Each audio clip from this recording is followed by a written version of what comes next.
Deus nos ama. Deus nos ama.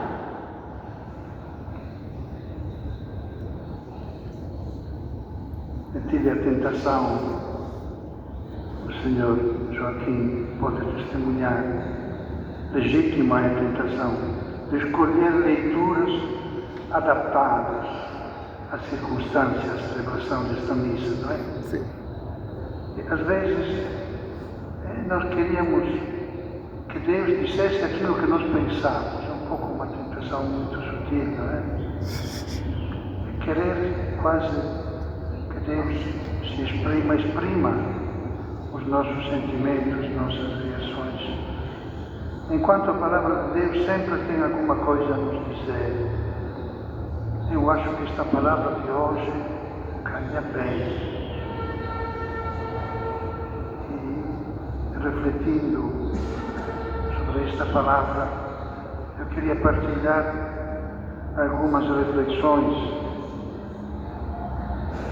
Simplesmente, com muita humildade, não quero dar lições a ninguém. Estamos a viver uma situação de crise. A palavra grega, a origem da palavra portuguesa crise, significa momento de passagem. Quer dizer, as coisas nunca mais estarão como antes. Realmente é isso, o significado, o sentido da palavra crise. É onde que a palavra de Deus hoje nos fala de crise. Na primeira leitura e no Evangelho também. Na primeira leitura dos Números, nos fala da crise que atravessa Israel no deserto. Israel, o povo de Israel, está a atravessar o deserto numa terra prometida e depois de ter recebido o grande dom do maná em abundância para saciar a sua fome, fica depressa farto, enjoado com esta comida, não reconhece, não aprecia esta comida e começa a ter saudade da comida do Egito, com carne, peixe e tantos legumes, esquecendo uma coisa, que era comida de escravidão, de humilhação. E assim perde a confiança em Deus e perde a confiança em Moisés. E Moisés também entra em crise. Ouvimos as suas palavras, não é? O seu desabafo diante de Deus. Até queria morrer. Mas será que é só uma questão de comida? De facto não é. Não é só uma questão de comida, que é muita pouca, seja carne, peixe, outra coisa. É que Israel ainda não se tem habituado à liberdade. Não tem consciência daquilo que é liberdade e daquilo que isto implica. Ainda não sabe considerar que a liberdade é exigente, tem um preço, custa caro, custou caro conquistar a liberdade. Sofrimentos, humilhações, abusos de todo género, injustiças.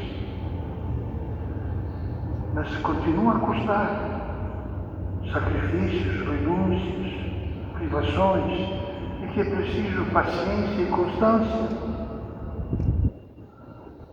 Eu pensava, se calhar Israel pensava que bastasse atravessar o Mar Vermelho para entrar logo no paraíso da Terra Prometida. Se calhar não imaginava que fosse tão duro o caminho do deserto, que era preciso caminhar tanto tempo, aguentando tantas provações, ignorando que a verdadeira liberdade não está atrás, não é uma conquista que está atrás do passado, mas é uma meta que está à frente. que continuamos a procurar com sacrifício, mas também devíamos procurar com decisão, com coragem, com constância. Podemos aplicar isto à nossa sociedade, ao nosso país. Somos capazes, não é? O Evangelho também nos fala de crise. E a crise desta multidão que procura consolação, cura, libertação dos males espirituais e físicos. É uma multidão humilhada e abandonada, da qual deviam cuidar os pastores, escolhidos por Deus, mas não cuidavam mais dos seus interesses e exploravam, humilhando esta multidão, de maneira que esta multidão, diz a passagem paralela no Evangelho de Marcos, eram como ovelhas sem pastor. Eu li uma coisa interessante. Parece que a ovelha não tem o sentido da direção, da orientação. Sem pastor, fica perdida. Não sabe para onde ir. Não reconhece os lugares. Não sabe encontrar comida e água. Como ovelhas sem pastor. Jesus sempre experimenta misericórdia, compaixão, como uma mãe. Compaixão na Bíblia é o sentimento da mãe para com a sua criança. É o sentimento de Deus antes. Sente compaixão e o que é que faz? Começou a ensinar-lhe muitas coisas. A primeira fome que Jesus mata é a fome de sentido, a fome de amor, a fome de consideração, a fome de respeito, a fome de saber quem somos nós, a fome de saber que Deus nos ama, que somos filhos de Deus, que não somos coisas, não somos números, somos pessoas, filhos.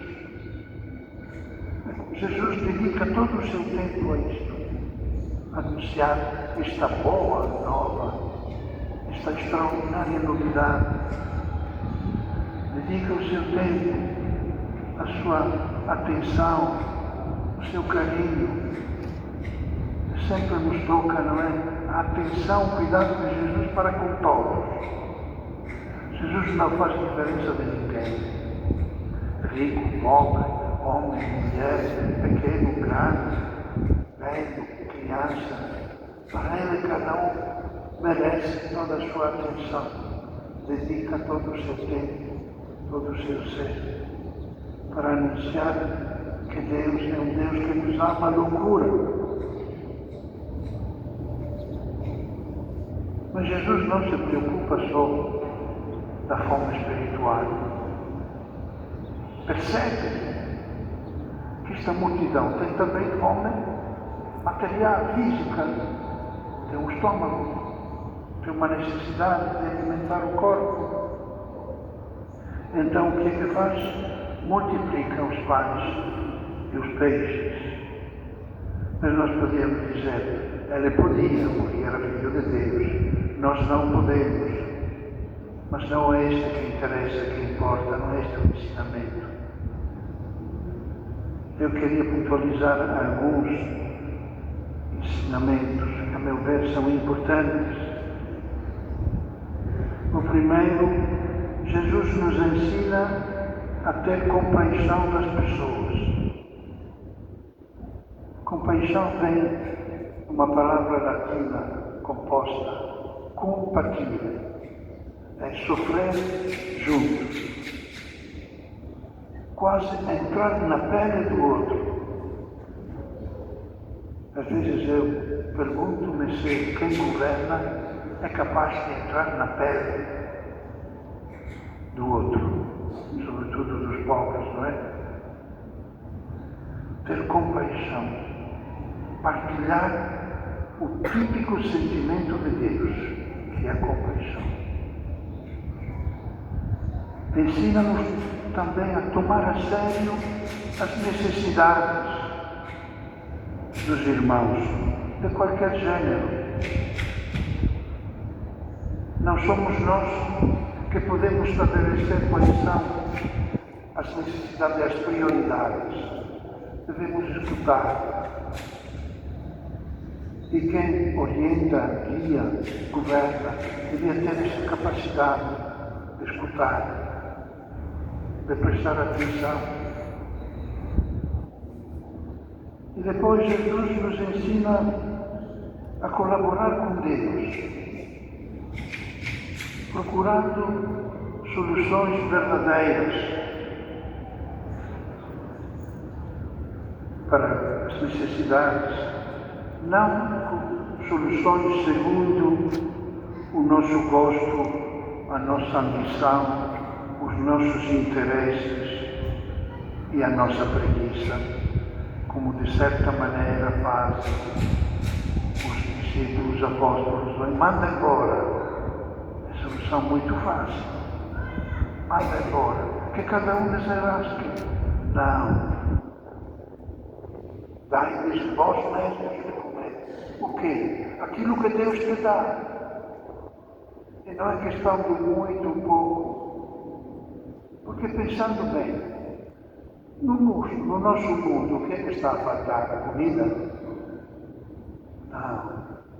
Não está a faltar a água, não está a faltar a terra, não estão a faltar os meios necessários para satisfazer as necessidades de todos os habitantes. Falta a justiça, falta a partilha, a disponibilidade, falta o amor, falta a boa vontade. Devemos pensar como cristãos, se o mundo está nas condições em que está hoje, e são graves, a condição de perigo extremo, eu digo, é porque não escuta a palavra de Deus. Não escuta aquilo que Deus diz a todos na consciência. Eu acho que o Putin, o Trump e os outros, todos têm uma consciência. Devia escutar. Mas sobretudo aquilo que diz através do seu Filho, palavra feita carne, que veio até nós, para que a sua palavra fosse bem escutada, bem ouvida, que ninguém inventasse desculpas. Armou a sua tenda entre nós, esteve conosco, falou a nossa língua, usou a nossa linguagem, com os nossos gestos, para nos revelar que a solução não é a bomba atômica ou outras, produzidas pela loucura humana, mas é aquilo que Deus nos diz. Então, nós, nesta missa de desagravo, vamos invocar o Espírito Santo que nos ilumine a nós todos, pastores, governantes, todos, cristãos e cidadãos desta pátria e do mundo inteiro, para que escutemos a palavra de Deus e encontremos uma solução aos nossos problemas. Assim seja. Assim seja.